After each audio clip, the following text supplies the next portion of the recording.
Hello mga Jai! So mga Jai, maglakad kami mag-ina ngayong araw at napakaganda ng panahon ngayon.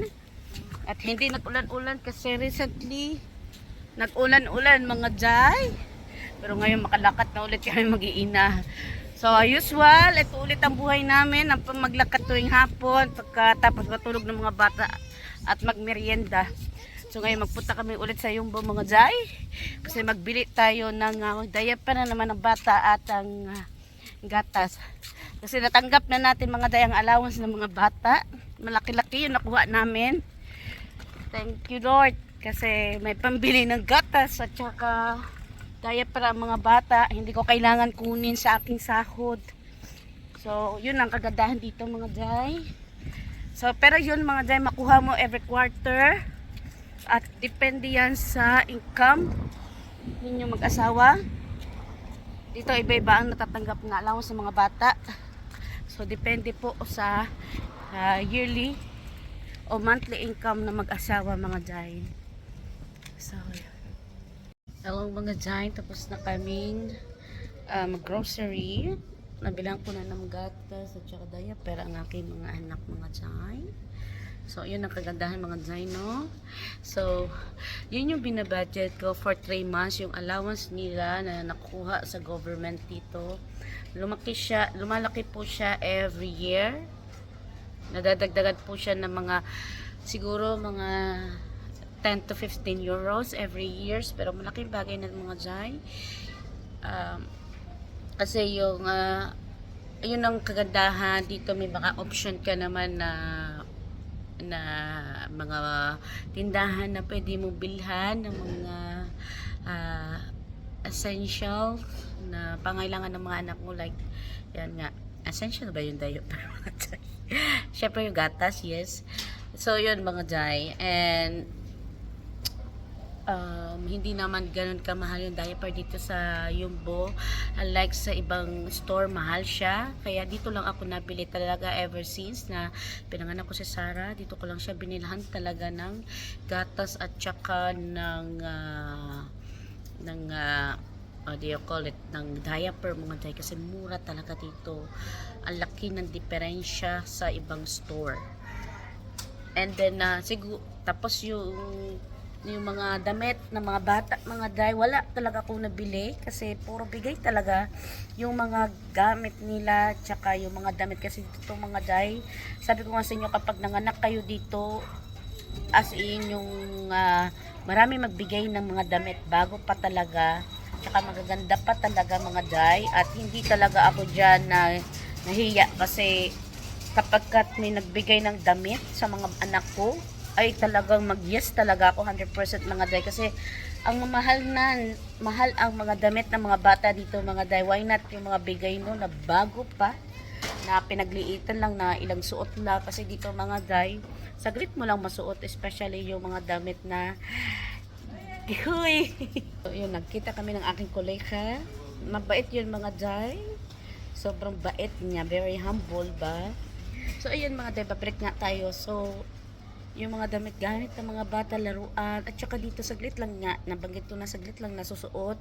Ang summer saglit lang yan, tapos magpalit ulit din ng damit, tapos next year malalaki na yung bata, hindi na kasya kasi malalaki na, so ibigay na nila yan. Tapos dito yung mga crinkloak mga Jai, yan bago pa naman yung mga damit sa crinkloak mga Jai. So yun talaga yung puntahan ko. So wala ako masyadong binili talaga sa mga anak ko kasi kapag nagbo-birthday itong dalawa, si Sarah hindi pa nag-birthday, no? Si Sarah pag nag-birthday yan, yung mga uncle niya, yung mga aunties niya, yung lola niya, tapos yung mga pinsan niya, mga kaibigan ko rin, nag-aas yung mga yan ng ano yung pwede namin ibigay sa birthday niya. So you can request mga Jai. So hindi yung magtatanggap talaga ng mga anak mo, make sure mo talaga na magagamit ng mga anak mo. So yun ang kagandahan mga Jai. Kaya I'm really happy na kahit papaano na hindi man kayamanan dito mga Jai, pero as in okay talaga ang buhay kahit papaano dito. Hindi ka maging kawawa talaga. So yun mga Jai. Basta masipag, mabait ka lang at marunong ka makisama, ay okay na okay ka mga Jai. Walang problema yan. So, ayun mga day, mamaya, after ni Sarah kumain, magpunta kami sa Spell Town kasi sabi niya gusto daw niya maglaro, pero mag alas 6 na kasi. Pero, yung meron naman kami natirang dinner para sa kanya, so hindi na ako magluto. Tapos si Papa Lane, nag-camping kasama yung kaibigan niya. So, kami lang nila Oma at mga bata sa bahay. So, ayun mga jay. So, hindi ko naman kailangan magluto. Kaya, makasaglit kami ngayon sa Spell Town mga jay. So, yun lang mga jay. See you later. Hello mga jay. Habang kami naglalakad, nakakita kami nito. Yan. Yan. It says, Bakansi Bible Vake Ixiao. Opa 23 and tot 7 and 20 Yuli. So, yun mga tay. Ito pala ay parang Bible study para sa mga bata. Para about sa sa Bible. Ay maganda to para sa kay Sarah ba. Picturean ko siya mga jay. Yan. Maganda rin nakakakita ako ng mga ganito kasi pwedeng ipaano ko ba si Sarah mga jay. Kasi magandang activity to para sa aking anak mga jay. So, especially Bible, no?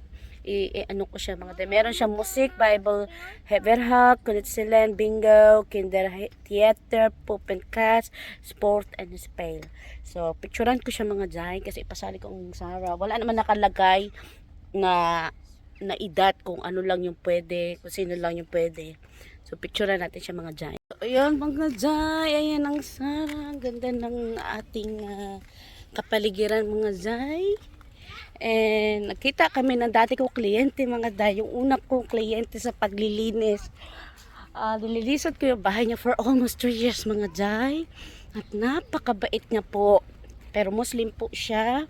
Pero it doesn't matter kasi napakabait niyang tao mga day. As in, siya yung tumutulong sa akin kapag kailangan ko dati ng pera. Nagpapautang siya sa akin mga day. Yung kabago-bago ko pa lang talaga dito mga day. Tapos minsan dinadagdagan niya yung bayad niya. Kahit sobra-sobra po siya magbayad sa akin mga day. As in, napakabait niya po.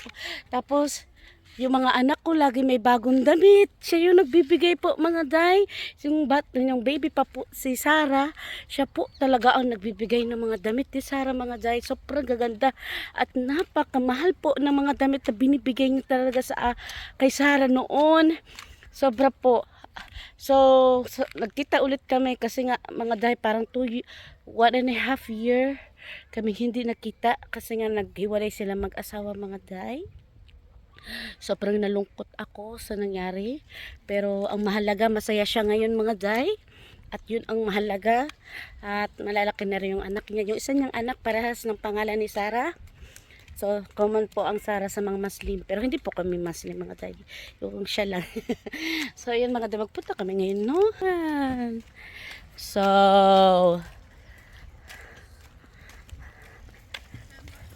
ito po ay very common dito na merong palaruan ng mga bata.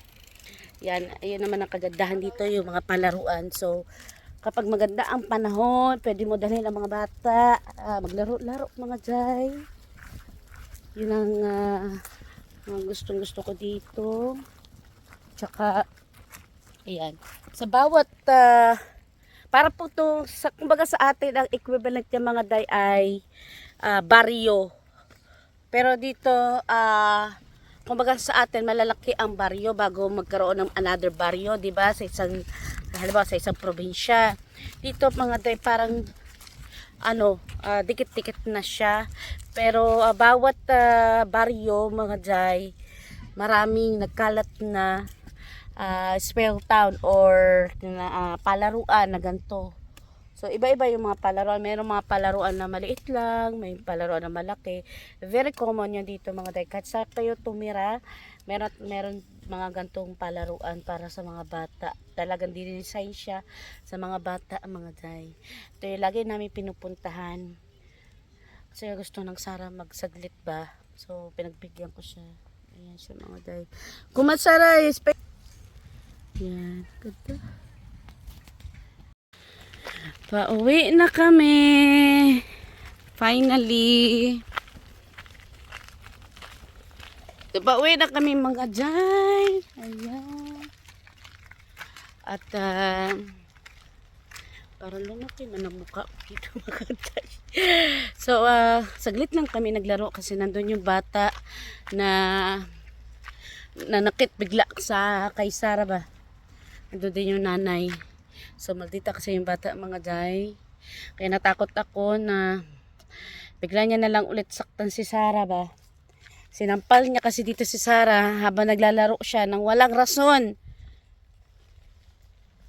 So, natakot po ako na gawin ulit ng bata. Kaya mga day, umuwi na lang kami. Sabi ko magkaon na lang kami ng Aisha.